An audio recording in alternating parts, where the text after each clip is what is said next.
देख रहे हैं सिटी इंडिया न्यूज चैनल, हक की आवाज।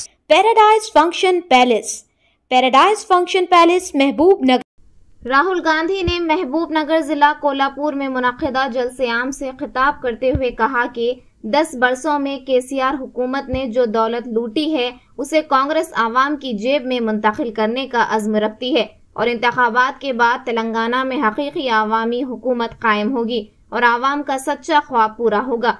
राहुल गांधी ने बीआरएस, बीजेपी और मजलिस को तनकीद का निशाना बनाया और कहा कि ये तीनों पार्टियां बाहम मिलकर काम कर रही हैं ताकि कांग्रेस को इख्तिदार से रोका जाए। उन्होंने कहा कि लोकसभा में जीएसटी, मुखालिफ किसान बिल और दीगर उमूर में बीआरएस ने बीजेपी की मदद की है।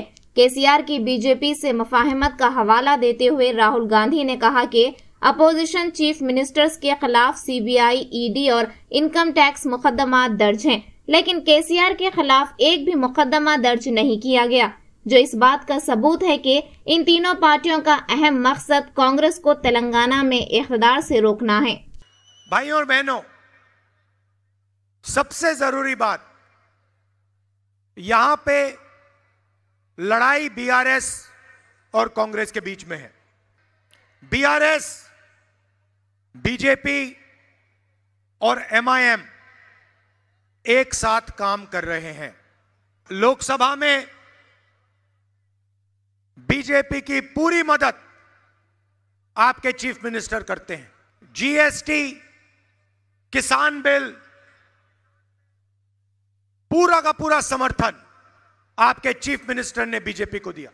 विपक्ष के सारे चीफ मिनिस्टर्स पर CBI, ED, income tax department के केसेस हैं, मगर आपके चीफ मिनिस्टर पर ना कोई सीबीआई का केस, ना ईडी का केस, ना विजिलेंस, ना इनकम टैक्स। ये मिलके काम करते हैं और इनका लक्ष्य है कि कांग्रेस पार्टी तेलंगाना में चुनाव ना जीते। दूसरी तरफ एमआईएम खड़ी है। जहां भी ये बीजेपी की मदद कर सकते हैं, एकदम जाके मदद करते हैं। राजस्थान में, महाराष्ट्र में, मध्य प्रदेश में, छत्तीसगढ़ में, जहां भी बीजेपी इनसे कहती है जाके चुनाव लड़ो, ये एकदम जाके चुनाव लड़ते हैं और बीजेपी की मदद करने वाले कैंडिडेट उतार देते हैं। तो ये सबसे जरूरी बात है कि अगर आपने एमआईएम को, बीजेपी को वोट दिया तो आपका वोट जाया होगा और आपके वोट से बीआरएस को मदद होगा अगर आपने बीजेपी या एमआईएम को दिया।